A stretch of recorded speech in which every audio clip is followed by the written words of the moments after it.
Hello, and welcome to Cross-Examination, the radio ministry of First Church of Christ in Phillipsburg, Pennsylvania. I'm Pastor Ryan Parrish, and I'm so happy you're joining us as we begin a series of messages that will be re-examining some ideas of great consequence. In a courtroom setting, the cross-examination is when the witnesses or the expert testimony is tested and challenged by the other side to see if it holds up. Is it trustworthy and credible? For disciples of Jesus, and anyone really, it's important that what we learn and what we hear is carefully thought through in light of what the Scriptures say. And the more we learn, the better able we are to do this. I invite you to share in my journey as we delve into some important issues that I realized require a second look. So this morning, our focus of study is going to be the question of whether God changes his mind. And as soon as I mention the question that's on the table, it might strike a whole lot of people as a bizarre question, or maybe a simple one to answer. No. With what a lot of us have been taught about God, it would seem bizarre to think that he could change his mind. Because if he already knows everything, if he is supremely wise, if he never makes mistakes, why would God ever change his mind? And it's a fair question, but I think it's a question that should be wrestled with rather than dismissed real quickly because of our assumptions. What I discovered as I was searching the Scriptures, particularly the Old Testament Scriptures, is that the question is not as simple as we want it to be. See, there are verses that you can offer on both sides of it.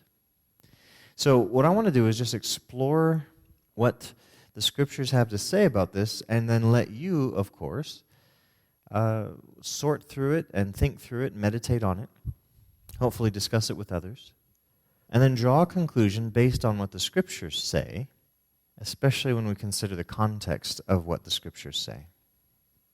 So there's going to be a lot of Scripture that we talk through, and I'm hoping that you're in some way able to keep track of all of these things. If you're driving or something as you listen to your radio, that may be difficult.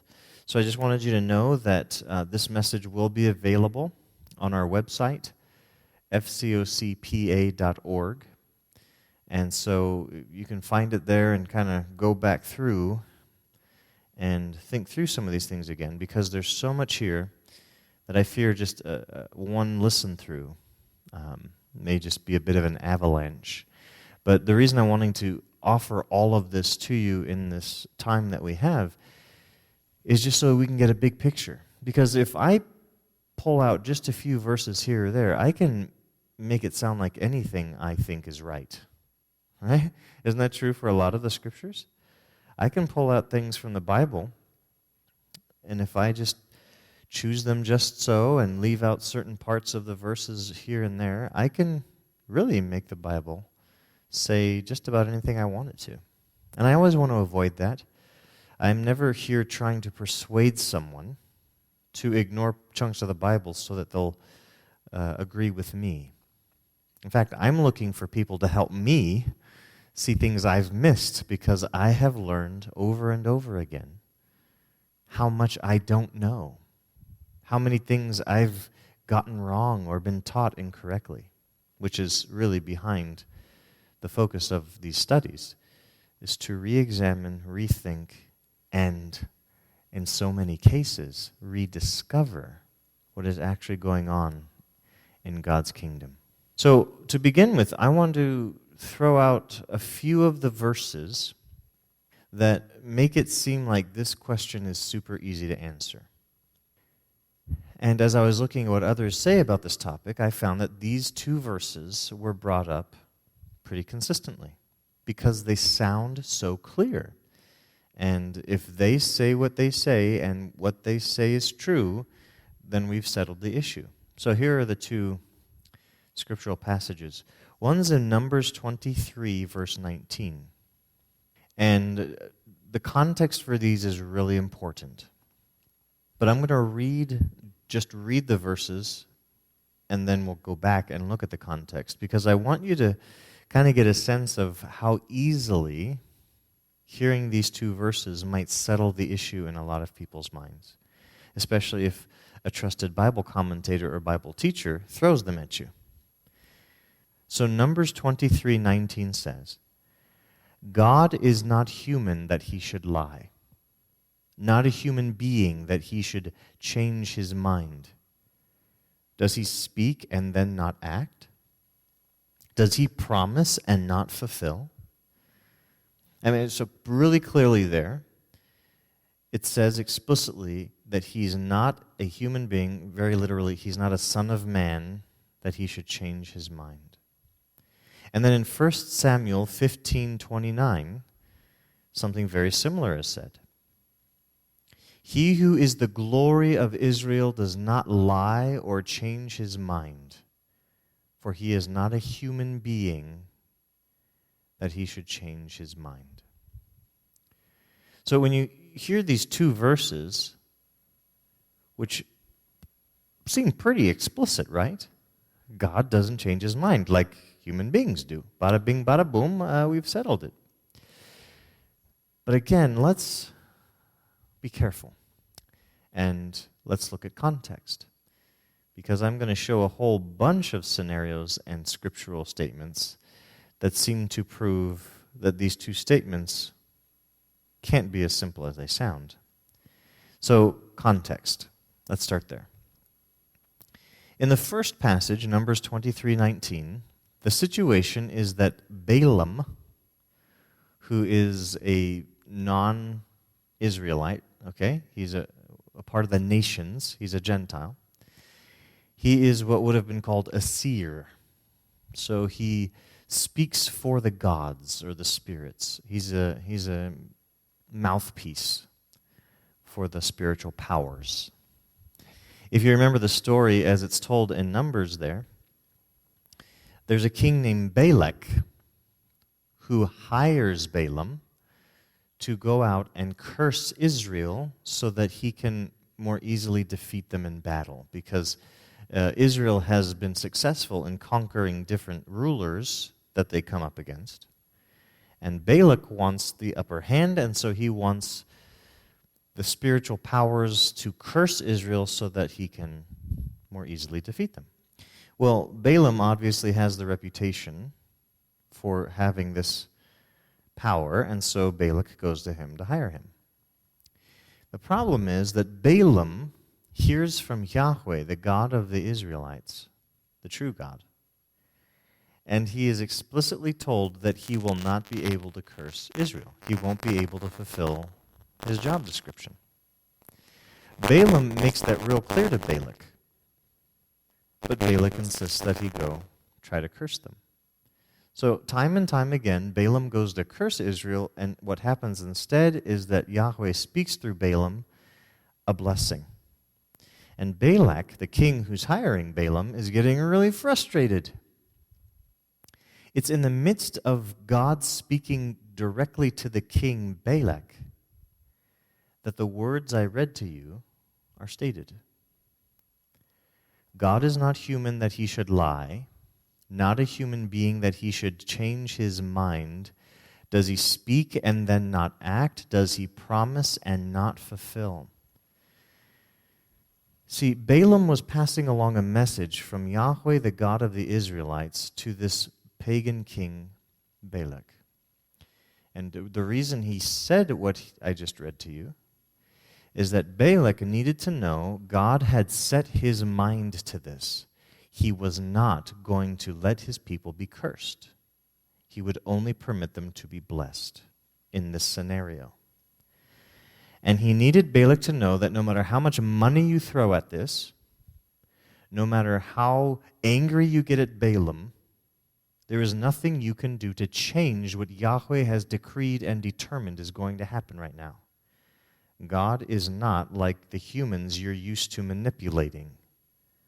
He's not going to change his mind about this. And I think it's important that looking at it in context, we realize the statement that is used so often to be a comprehensive, all-encompassing statement about God is a statement that God was making about that scenario. I want to point out the next one I read to you was 1 Samuel 15:29. The same thing is done with this text.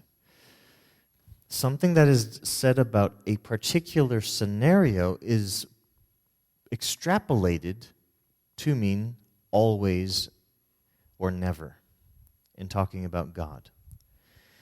And what's really interesting about the 1 Samuel 15:29 statement, and I'll read it again for you. He who is the glory of Israel does not lie or change his mind, for he is not a human being that he should change his mind. What's fascinating about that statement is that it is nestled right in the middle of two statements that God does in fact change his mind. Now that's the English, and I'm going to point out something about a Hebrew word, and it's not to be super technical, it's not to sound super smart. It's just, this is really at the heart of this whole look we're doing. The word that is translated change his mind in these verses I've read to you is translating the Hebrew word nacham. So nacham is an interesting word, and I need to kind of lay that out as we start here because it's going to be super important to what we're learning. Nacham has a variety of meanings depending on the form of the word that's used, just like in English. This is true. So if it's me doing it to you or you doing it to me, it's typically used or translated as comfort, bringing comfort. And you'll see it used that way throughout the Hebrew Old Testament. If I do this, nacham, to you, or if you do it to me, there's a comforting in the midst of sorrow or distress or anxiety. In fact, the word comes from the most primitive root meaning of this word is a sigh or heavy breathing. So it's a very emotional word in that usage, bringing comfort where there is distress or sorrow or something like that. But what's interesting is when the word is used more within a person, where it's not one person doing it to another, but it's within one individual. The word is consistently translated as relent or repent or change mind. The reason I'm pointing all that out is the scriptures I'll be sharing with you are going to be specifically those examples. So I'm not going to be sharing examples of this word being used about one person comforting another, because they don't really fit what we're talking about. What we're talking about is the question of God relenting, repenting, or changing his mind, and so I'm going to focus on that. Interestingly, in 1 Samuel 15, in verse 29, I read to you that really important statement that Yahweh, or the glory of Israel, doesn't lie or change his mind. He is not a human being that he should change his mind. And again, that word is this form of nacham. So if you go to 1 Samuel 15:11, preceding 15:29, the one I just read to you, here's what it says. Then the word of Yahweh came to Samuel, I, Nacham, that I have made Saul king, because he has turned away from me and has not carried out my instructions. So before we get to 1 Samuel 15:29, where Samuel is saying to Saul that the glory of Israel is not going to change his mind, like some human would do, we actually find out that that same word that Samuel says God's not going to do this, nacham, we find out that God has done this, nacham, but about a different thing. See, in 1 Samuel 15:11, we're finding out that God, who chose Saul to be the first king of Israel, is seeing the way Saul is behaving and disobeying and rebelling, and he is repenting or changing his mind, or some might say regretting, choosing Saul as king. So how is it that in verse 11 of this chapter, we're told explicitly that Yahweh nacham, but then when you get to verse 29, Samuel is telling Saul that the glory of Israel doesn't nacham, because he's not like humans. The issue is, again, just like back in Numbers, in this situation, do not think, Saul, that God's going to change his mind on this choice. He has rejected you. And so I'm begging you, read the context. Because right after he says that God won't nacham, God won't change his mind like a mortal, a human, Samuel says to him, I'm leaving and I'm not going to be with you anymore. And then we read the conclusion of the matter, which is Samuel never saw Saul again, as long as he lived, and Yahweh nacham that he had made Saul king. It repeats after Samuel says that Yahweh won't nacham, it repeats. So before Samuel said it, we learn that God regrets or repents of making Saul king. Afterwards, we read he regrets or repents of making Saul king. And right in the middle, Samuel makes a statement that Yahweh, or the glory of Israel, doesn't nacham like humans. Clearly, what Samuel was dealing with was not God never changes his mind. He said, in this situation, Saul, do not think that you can convince God to change his mind on this one, like you could persuade a human being to do. I mean, Samuel was broken up about this. Samuel really cared deeply about Saul. And we see that in the text. Samuel was angry about how this was turning out. I really think if it was left up to Samuel, Saul could have persuaded him. But Samuel worked for Yahweh, and Yahweh was not going to have his mind changed on this decision. He was determined to reject Saul now. There was no going back. So you see, looking at these two verses in isolation, it makes it sound like God never changes his mind because he's not human.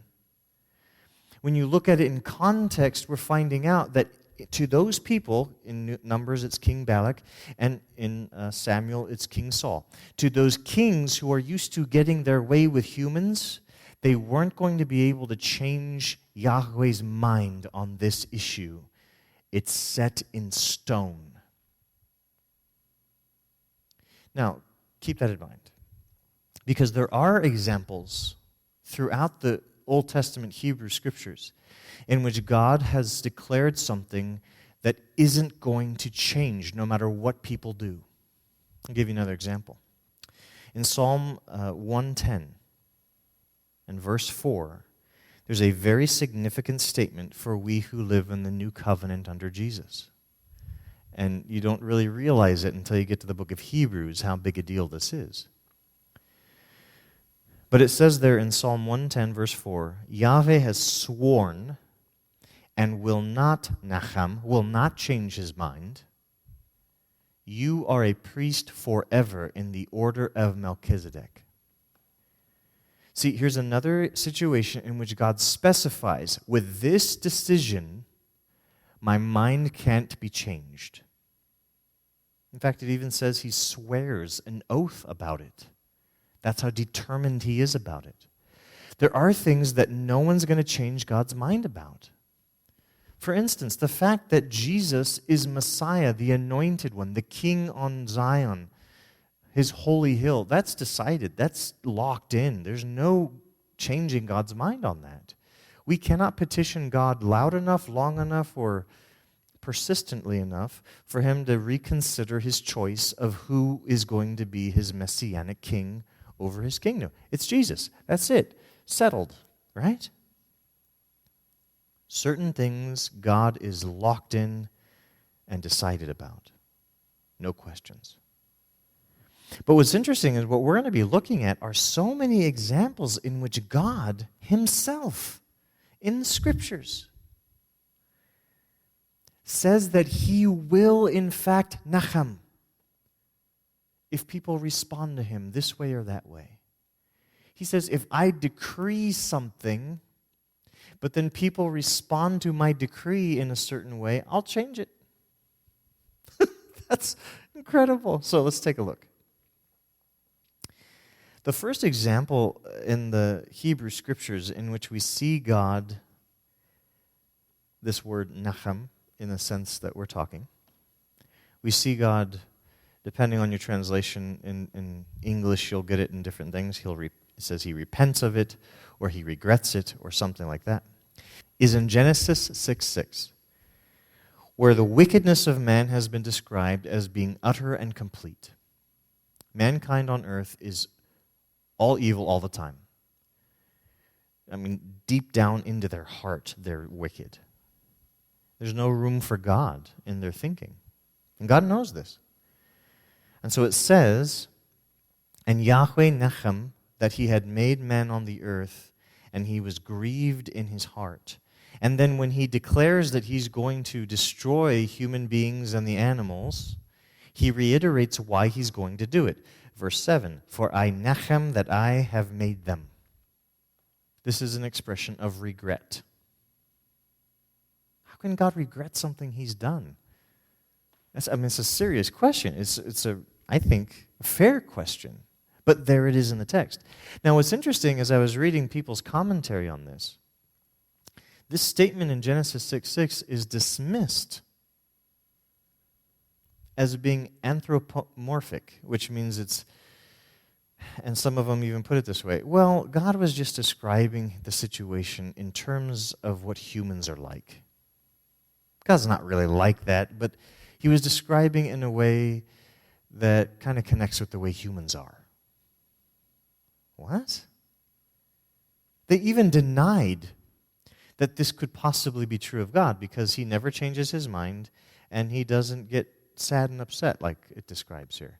So he's just using language that's human sounding so that we can understand it as humans. Now, these are men, the ones I looked at were men. These were men that actually believe very firmly that the Bible is reliable, which is one reason why they can't accept Genesis 6:6 means what it says, because they're thinking of the verses I've read to you already. Numbers 23:19, 1 Samuel 15:29. Those statements in their minds are so clear that God can't change his mind, that when they get to Genesis 6:6, they can't accept it to mean what it says because it seems to contradict Numbers and 1 Samuel. So they're looking for some other way that it can mean something else. And I was bothered reading their commentaries because as soon as we start down that road, we've got to somehow come up with an explanation that in Genesis at the very beginning, what it says it means. You know, that God created the heavens and the earth and in 6 days fashioned it and rested on the seventh. And I believe that all of those men hold to that, the literalness of Genesis. But then you get to a statement like Genesis 6:6, and no, that can't be what it means. The writer was just using human-like language to describe God, which, who can describe God, right? No, that doesn't work. God truly had the experience that we read about in Genesis 6:6. If we can't trust what the Bible says about God because it's using human-y language to describe God who can't really be described, I mean, that's a really dangerous road to start down, isn't it? That way of thinking. Because now we've got to decide which parts of the Bible we can really take seriously. And I'm not talking about the poetic ones and the stuff in Revelation that are symbolic. I mean, clearly, you've got to sort through what to do with those things. But how do you get to Genesis 6:6 and put that in the category of poetry in the Revelation? It's totally different. Because if I do that to Genesis 6:6, I've got to be open to what people do with Genesis 1 and Genesis 2, which is make it all poetic. And it's not about days, and it's not about the real order of creation. It's just a poetic way of describing the way creation happened, though we don't really know how it went down. You know, it's just this messy thing. So if you look at Numbers 23, if you look at 1 Samuel 15, in context, the way we started out doing, it opens you up to the possibility that maybe Genesis 6:6 actually means what it says, and it doesn't contradict anything. In response to human beings, God, Nechem, making man on earth. And then he responded to their response. We're going to see that is the pattern of the entire story. God is responding to people's responses. Now, this does not, and I think this is why people aren't comfortable with the whole question, this does not call into question whether God's actually really in charge. And I read this and I hear this from people. If we emphasize that God responds to human choices, and human choices are that important, then suddenly man's in charge of things and God's not in charge anymore. And I got to say, that's a really weird conclusion to reach. You know, that's like 1 + 1 = 8. How did we get to 8? If God is responding to human choices, he gets to decide how he's responding to human choices. And not to compare myself to God, but to compare my role as a father to his role as father, I respond to my children's choices. And I'm in charge. My response to their response matters a great deal. And if you keep that view in mind, I think it'll help us understand how this works. There are some decisions I make that no matter what my children say or do, it's not changing. It has to be this way. You don't understand the whole situation. I understand it better, so you're just going to have to trust me on this one. However, there have been times when I've made a decision, my children plead their case, or they respond in some way, and they actually persuade me. You know, my original choice was a good choice, but this choice is okay too, and it's more in line with what you're talking about, what you're appealing to. All right, we'll go with this one. Now, that's obviously a really small version of what God does, but it's, I think, an accurate comparison. And we're going to see that as we go. I've already used up half my time, so I'm going to have to go a little quicker now that we've kind of established the rules of the game, so to speak. So bear with me, if you will, as I start making my way through a lot of these texts. I want to go to Exodus now, Exodus 32.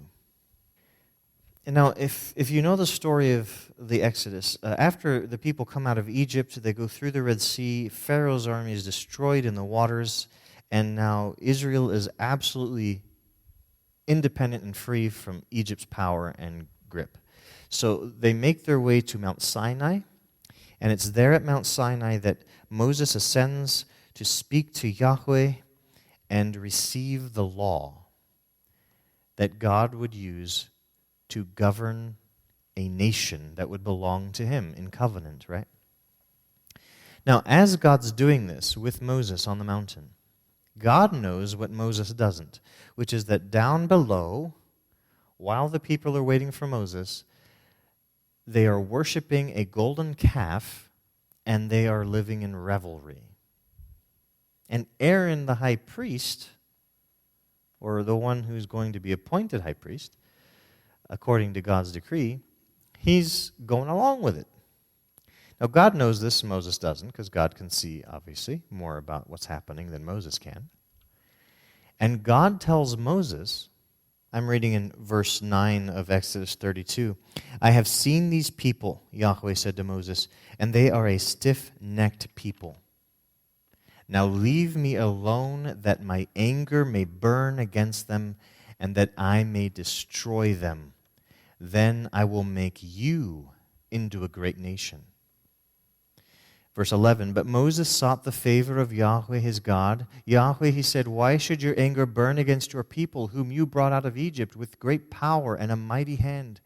Why should the Egyptians say it was with evil intent that he brought them out, to kill them in the mountains and to wipe them off the face of the earth? Turn from your fierce anger, Nacham, in the NIV it translates it, relent, and do not bring disaster on your people. Remember your servants, Abraham, Isaac, and Israel, to whom you swore by your own self, I will make your descendants as numerous as the stars in the sky. I will give your descendants all this land I promised them, and it will be their inheritance forever. Now here's what verse 14 says.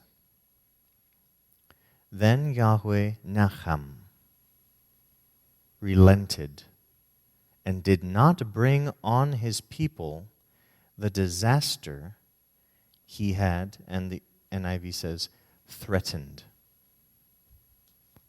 Now, a lot of people dismiss this as just a test for Moses. God never intended to do it. But again, you have to just assume that the writer of this narrative, which presumably is Moses, just got it wrong. Just like Moses got Genesis 6:6 wrong. Moses is really bad at communicating about God, apparently, if you believe this viewpoint. God was angry enough that he told Moses, let me be so I can destroy all of them, and I'll make you the nation. It'll still be through Abraham, Isaac, and Jacob. It's just going to be through you now. You're going to be the next in the list of the forefathers. Now, Moses appeals to God and his own glory and his own fame, and God hears him out, and he nacham. He changes his mind. He changes his decision. Now, if God had done what he said he was going to do, he didn't break any promises. He didn't change his nature. There's nothing that required God to change his decision. But he heard his servant Moses' appeal, and he decided that that would be good. His first plan wasn't bad, but he heard Moses' appeal, and he agreed to go along with what Moses said, and he nacham, he relented. Now, you don't have to believe that story. You can maybe just explain that as saying God was testing him, he never intended to do that. It was all just to see how Moses would respond. Okay, even if that's true, which I'm not sure it is, but let's say that's true. There's more. In Judges 2, verse 18, we read that the people would become sinful and they would be under the oppression of neighboring nations. And it says that Yahweh raised up rulers, and when he did that, he was with those rulers and would save Israel from their oppressors. And here's the explanation for that. Again, in Judges 2, verse 18. For Yahweh relented, nacham, because of their groaning under those who oppressed and afflicted them. So Yahweh was just to punish the people for their sin. There was nothing wrong with it. There was nothing unwise about it or uncharacteristic of it. That's exactly what he told them would happen when Moses was giving them the law. But Yahweh, in his kindness, seeing their misery in that oppression, hearing their cries, is moved in his kind heart, and he relents, he changes his mind on the matter. And instead of allowing them to remain oppressed for their sin, he decides to deliver them. He gets to do that. And that's why I think it's strange to think that this viewpoint makes man's decisions preeminent instead of God's. Of course God's decisions are preeminent. That has nothing to do with what we're talking about. God is king. So if he wants to respond to what his people are doing or feeling or saying, he can. If he decides not to, he won't. But that has nothing to do with it. The question is, what does he do, not what can he do? And he actually decides to change direction according to the response of his people. We see it again as we talk about Saul again in 1 Samuel 15. I already mentioned that. In 2 Samuel 24:16, David has sinned against God by taking a census, account of his fighting men. And this is kind of weird to think that God would punish that very severely. But it was understood to be wrong. But the people understood it was wrong. David's general understood it was wrong and tried to talk David out of it. That's how clearly sinful this was. And David should have known better. So God said, when David cried out for mercy, because he realized how sinful he had been, God said, you're the king, you get to pick what punishment is going to fall on your people. You can either have 3 years of famine, 3 months of being attacked by your enemies and having no success against them, or you can have 3 days of a plague. And David's like, oh God, I would rather be at your mercy than the mercy of people. And so God said, okay, it's going to be the plague. 70,000 people die because of the plague. But here's what it says. When the angel, whom God sent to do all this, when the angel stretched out his hand to destroy Jerusalem, that's the point at which it says, Yahweh relented, Nachem, concerning the disaster, and said to the angel who was afflicting the people, enough, withdraw your hand. 2 Samuel 24:16. God would have been entirely just to let that hit Jerusalem. But when he saw it coming towards Jerusalem, his kind heart was moved, and he was like, no, okay, we're going to stop it right there. So, again, God gets to make these decisions. Either decision would have been okay, but he chose mercy, and he gets to. In Psalm 106, verse 45, we see again how God responds to the responses of his people. Recounting Israel's story with God, including Israel's rebellion and the resulting punishment from God, we read this in Psalm 106, 44 and 45. Yet he took note of their distress when he heard their cry.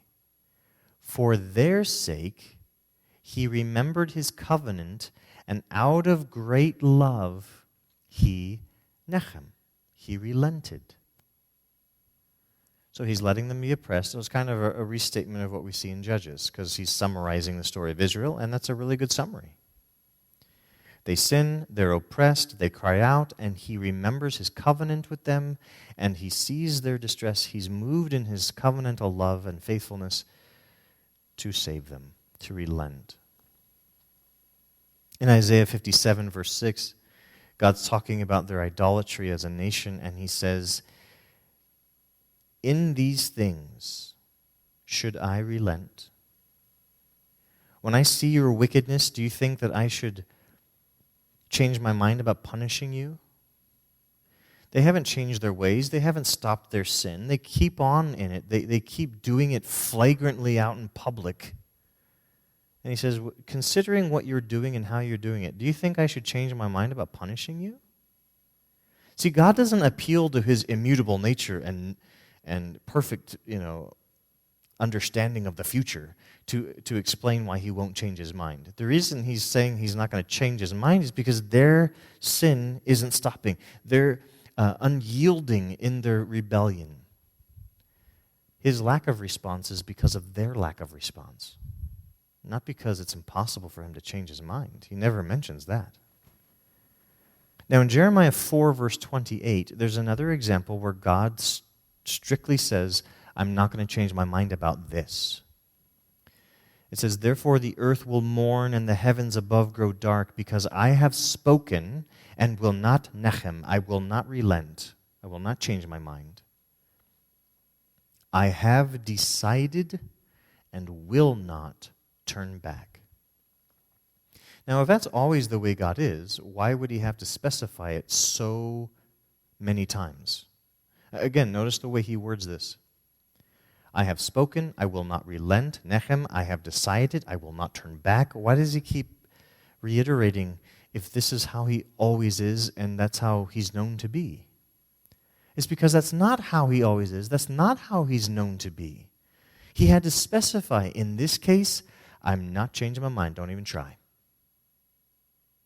There's another time, and the word Nechem isn't used there, but God tells the prophet, don't pray for these people because I won't listen to you. He had made up his mind he's going to punish them. So even if the prophet, the godly prayer had lifted up the people asking for God's mercy, he'd say, nope, this punishment's coming down no matter who prays. He even said, if Daniel were to pray, I wouldn't listen. That's how convinced God was that this had to happen, that no one could change his mind through prayer. But what's interesting is we're going to see a little later some examples of when the prophets did cry out to God and said, okay, I relent, like Moses.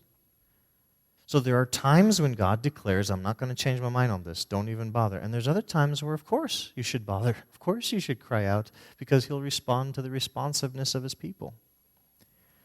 Here in Jeremiah 15, verse 6, you see another example of God responding to responses.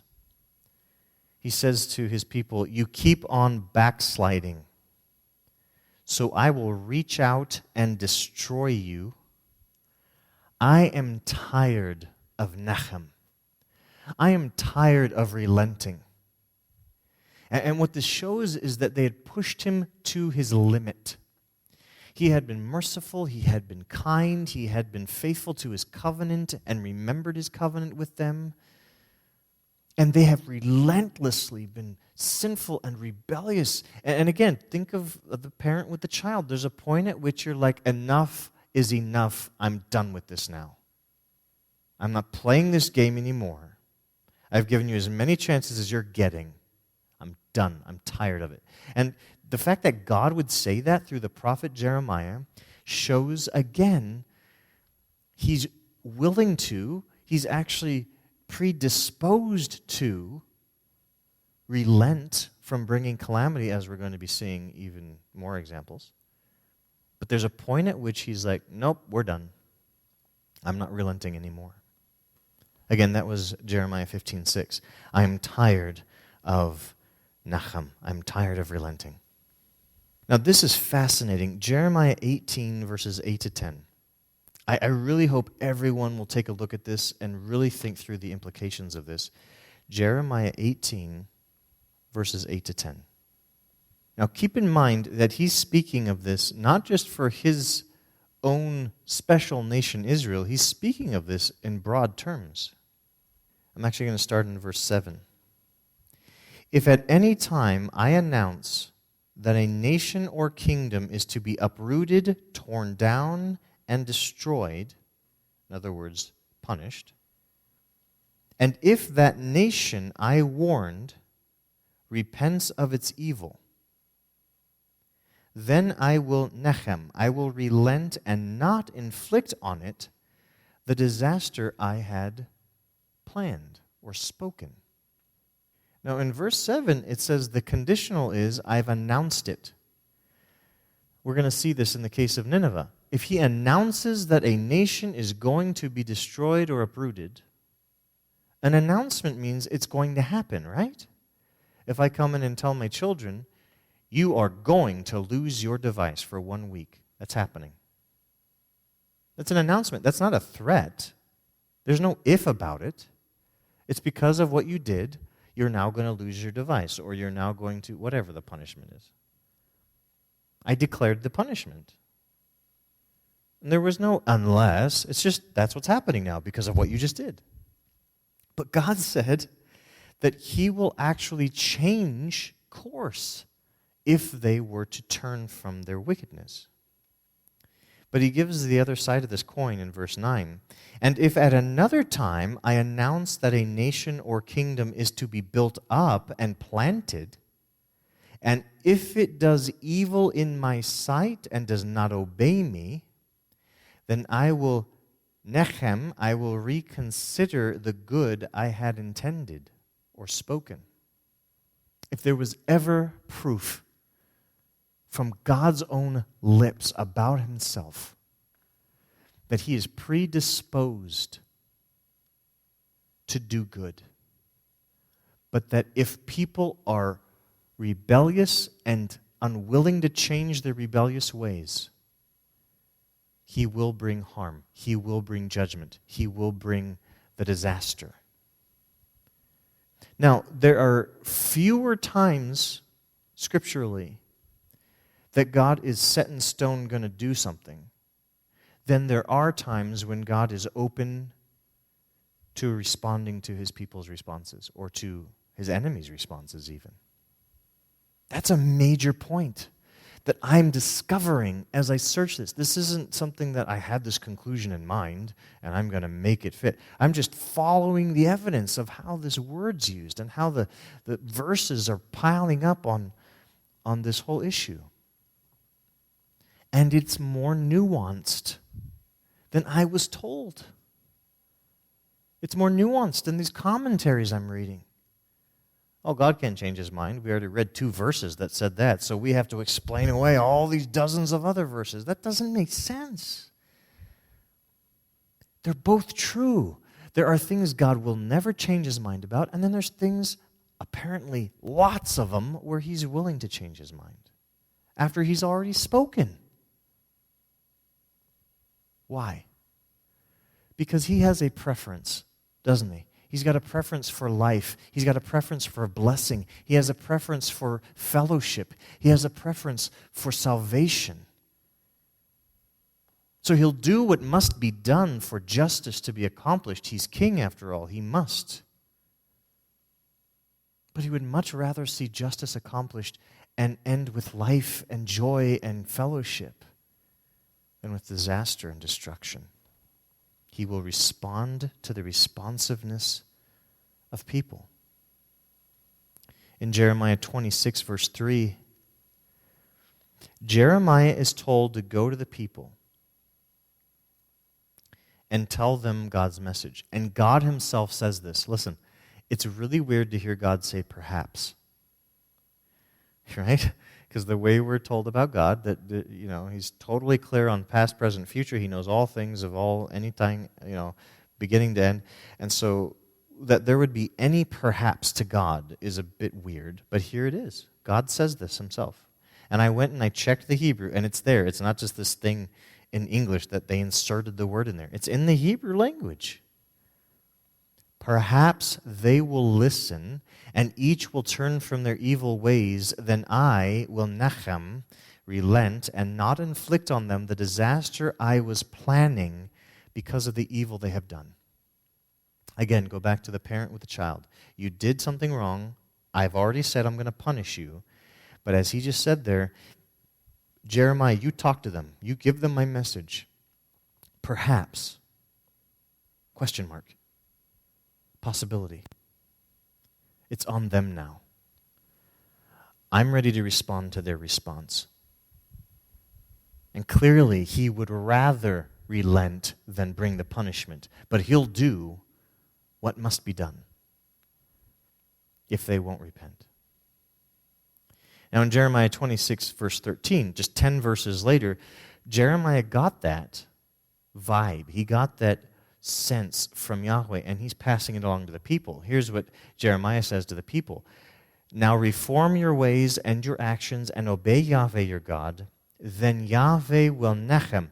Yahweh will relent and not bring the disaster he has pronounced against you. If he's pronounced it, how can he not do it?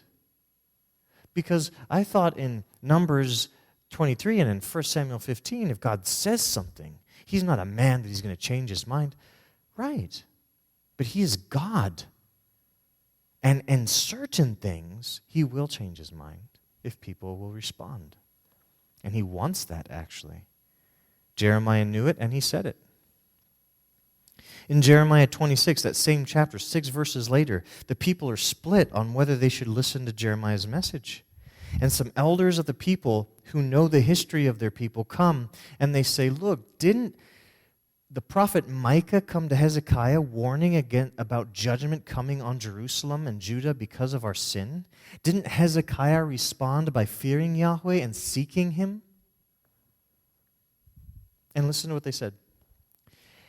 Because of what Hezekiah did in fearing Yahweh and seeking his favor in response to Micah's message, the elders said, and did not Yahweh relent so that he didn't bring the disaster he pronounced against them? So they're listening to Jeremiah's message about their own generation and saying, look, guys, let's do what Hezekiah did back then, and God will relent for us too. Let's not be fools and reject God's prophet and his message and suffer what he's pronounced. They're seeing a window of opportunity that God's pronounced judgment could be avoided because he's willing to relent if we respond correctly. Joel, another prophet of God, gives the same idea. Judgment has been pronounced for their sin, but in this window of time, when they're hearing the pronouncement of the judgment coming on them, they have an opportunity to respond. Here's what Joel says in chapter 2, verses 13 and 14. Rend your heart, not your garments. Return to Yahweh your God, for he is gracious and compassionate, slow to anger and abounding in love. And he relents from sending calamity. Listen to what Joel says. Who knows? Doesn't that sound like the perhaps that God spoke to Jeremiah? And we're going to see this again in our last example. Who knows? He, Yahweh, may turn and relent and leave behind a blessing. Instead of judgment? Yes. But didn't God already say he's going to judge us? Yes, he did. But don't you know he'd love to change course and give blessing instead? Here's your chance. Turn, obey, submit. Last example. Though there's a couple more I could share, I'm out of time. In the story of Jonah, we see how Israel and Israel's prophet Jonah understood the nature of their God. Jonah did not want to go to Nineveh to preach, and he tells us why in chapter 3. After Jonah preaches a pronouncement of judgment, 40 days and you're going to be destroyed. That's what he said. That was his message from God. There was no offer of peace. There was no offer of salvation. It was straight pronouncement of judgment on the wicked city Nineveh, capital of the Assyrian Empire. Horrible people. Now, here's what's so bizarre. When they get this message, the king of Nineveh sends out a proclamation to his people, and listen to the language of this. It sounds just like what we just heard in Joel. He ends his proclamation calling on people to repent and be humble with sackcloth and ashes. He says, who knows? God may yet relent and with compassion turn his fierce anger so that we will not perish. Now, why did he say who knows? Because God didn't offer it. That wasn't a part of Jonah's message. Right? The who knows is, well, we'll see, but it's worth a shot. So they were humble, they repented in sackcloth and ashes and fasting. And God, wouldn't you know it, like clockwork, reliable, faithful. In response to that response, God relented. And that's why Jonah was so angry, so bitter, he wanted to die.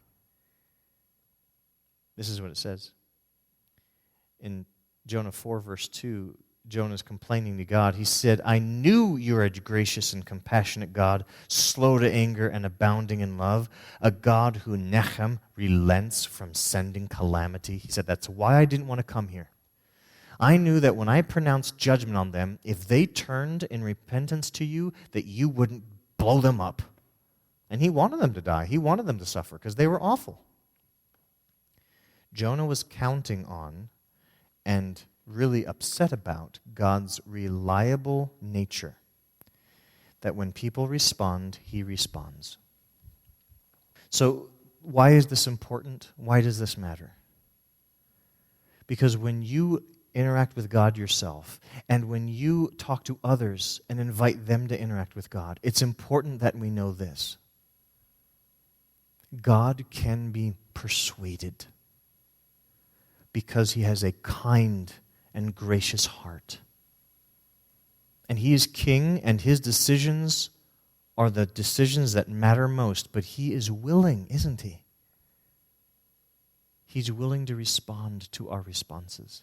So when you pray, there are some things perhaps that you're praying about that God has made a decree that is locked in stone. It's not going to change, and your prayers aren't going to change it. But if you don't know that, keep praying. Because you don't know if it's locked in stone. You don't know if He's decreed it and it's not going to change because He's not a man that He should change His mind. Remember, that's only some issues. As far as I can see, the majority of the issues, God's persuadable. He'll respond to His people's cries. He'll hear our prayers from earth, and the hand of heaven will move. Just as James said, be patient. Don't give up. Keep praying. Jesus said the same thing. Keep praying and don't give up, as He told the parable of the widow who went before that unjust judge. If you ever have a serious lack of conviction when you pray because God's going to do what He's going to do anyway, and if I pray according to His will of what He was going to be doing anyway, then He'll do it. Well, yeah, okay, so why should I even pray then? On the off chance I agree with you, God, you're going to do it anyway, so please do that. What? No. The story is persuasion. For His sake, for His purposes, just like Moses. Just like the people in the life of Israel who were righteous and good and loved God. They called on God to respond to their responses for good, not for selfish reasons. I'm not trying to convince God to give me everything I want. I'm trying to persuade a persuadable God to relent and to bring blessing where He might otherwise bring disaster. To bring life where He might otherwise allow death. That's the ministry that we have. And we can tell people that if they carry on the way that they're going in sin and rebellion, a result, a consequence has been decreed for them.